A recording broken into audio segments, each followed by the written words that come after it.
Thank you, Antoine. Rose, your intervention was very inspiring for me because it showed me I have to learn something that maybe I will go a little bit deeper in your approach, because it's about the method, it's about the how and where are the hindrances and difficulties may be to overcome resistances within partnerships, or to understand and realize where we stay in a partnership.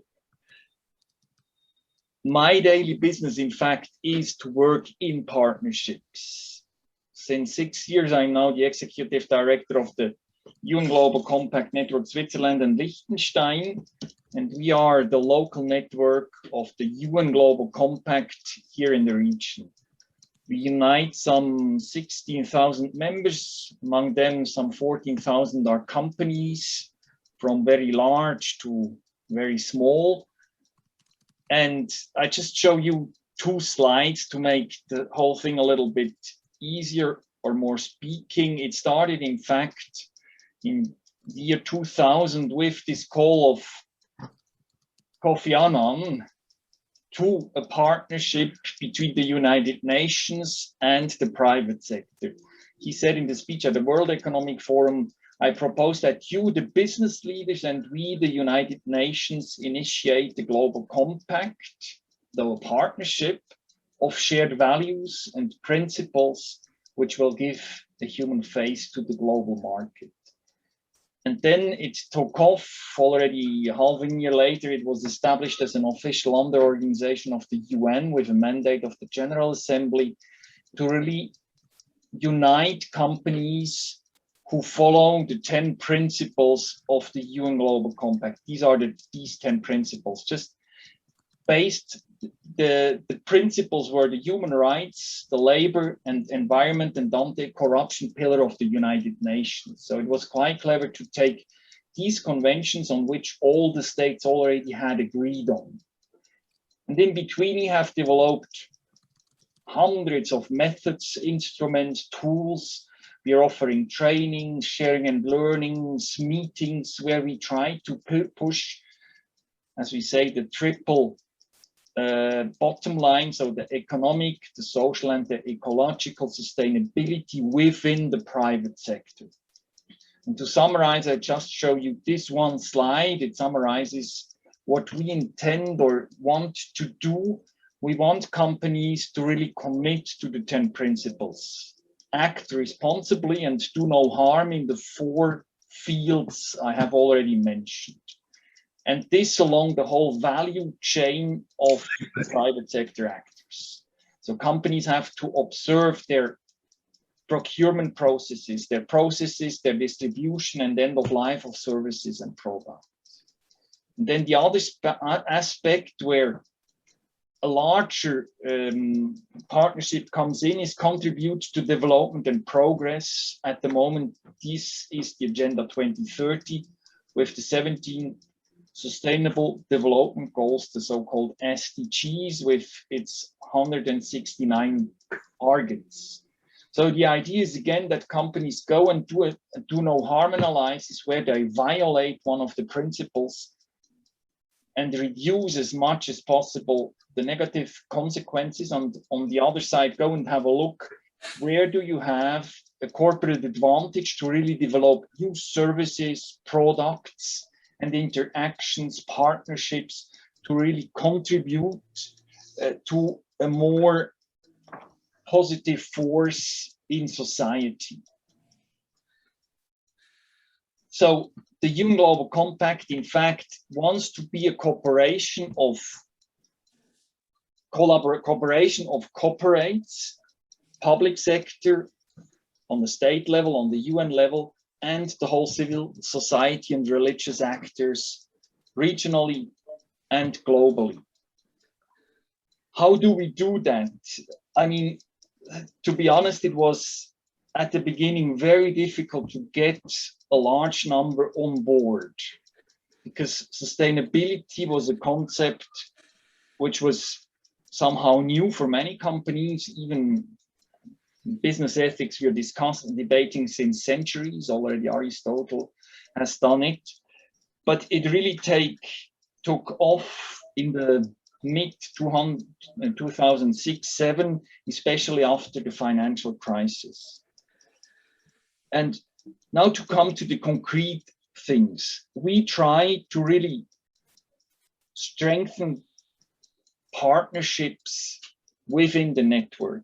And I would differentiate two main fields. The first one is the partnering within the organization, within the corporates, the companies.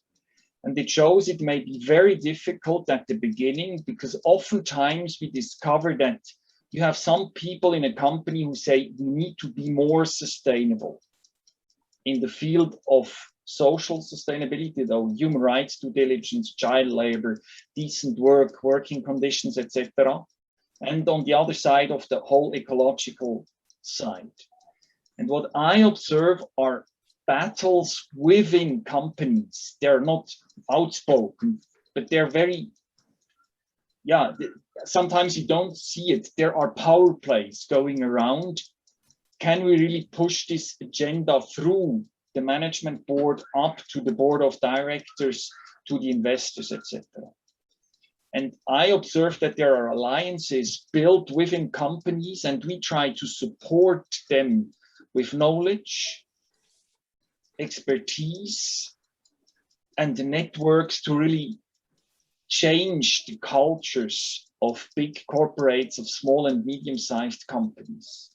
And that's where I got inspired also by Rose's input. I think we have also to think about, do we really use the best methods to be a changer within companies? That's for me the first challenge. The second, partnering where I see which is important, this is outside of the companies. And if you're debating or discussing with companies of Eastern Europe and in many so-called developing countries, they're speaking about corporate social responsibility and understand philanthropy. So companies would collaborate with NGOs, they would donate funds, etc., but they wouldn't change their business models. So on the one side, they do good, but on the other side, they may violate basic human rights of their employees or in the supply chain or destroy the environment. And what we try is really to bring that in the culture of the company. So to raise awareness that sustainability of a company means you have to be sustainable in an economic way. You have to survive. You have to make profits to be reinvested. Otherwise, you can't survive. But you must do that under respecting the human rights due diligence, the social aspects, the international labor norms, and reduce the negative impacts on the environment as much as possible, or even turn it into positive. That's the whole debate about the circular economy, carbon neutrality, etc. I don't go into the details. For us, it's important to show it's not about reputation, it's about real sustainable impact. And there we need absolutely partnerships, and we try to foster and strengthen them. And as I explained already, we do that on a global level with partnership programs. So we bring together our company representatives together with specialized people from our network, from NGOs, UN, and government bodies. But oftentimes, and that's what Rose is mentioning, I see blockages. What we are missing is the mutual understanding of each other. There are prejudices, fears, anxieties, or mistrust. Do they really mean what they say? I take one example from Switzerland, Nestle, which is very well known. If you discuss with colleagues or people in Switzerland, Nestle has oftentimes a very bad image. The milk powder scandal in the 70s, the water questions, etc. But if you go deeper into it, I realized that Nestle is one of the most advanced members in my network. They have a very strong child labor process, which they even put give to all the other companies who want, but they do not really succeed up to now to create the trust in the civil society and among NGOs, which would allow much more collaboration, and probably then what Rose was mentioning too, much more effectiveness in partnerships. So I do not have the perfect solution. It's more about our ambition to bring together the different actors to work together in the sense of the Agenda 2030 and the 17 SDGs to really create partnerships where the private sector is taken into the responsibility, because we know if we want to achieve a sustainable world, the private sector is absolutely crucial. Private sector produces 70%, in certain countries even 90% of the GDP of the wealth we can measure somehow. All salaries are mainly paid through taxes and productivity by the private sector. So it's absolutely crucial to have the private sector in this agenda. And we have to overcome these prejudices from both sides and need to collaborate much more to really create momentum to create the world we want, as the UN always says. So what I'm looking for is here, I do not have the perfect solution, and maybe Rose, I will have a longer chat with you, whether you would have some good ideas where we can use also your methods to really help our networks to be even more collaborative and more effective and output driven. And the question for me is also where the initiatives of Co can contribute there, because I think Young Global Compact has brilliant approaches, brilliant ideas, and very engaged companies, governments, etc. But we see that the agenda is not really moving forward. We do the call to actions. Many companies now join in. They make the pledges to reduce CO2 emission to zero or even be negative by 2050. But what we are missing is the whole middle-sized and small sector of the businesses, and they make the big cake. We need them, and how do we do that? So with this, on the one side, I would finish and say it's really, for me, fascinating to see what Young Global Compact in this large global network has achieved and how the collaboration is improving day after day.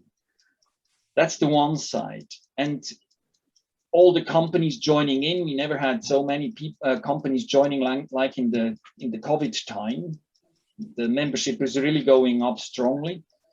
But on the other side, we realize we need much more of an impact and much more companies joining in and trying to collaborate to really create this sustainable business that will serve the local and the global societies and communities.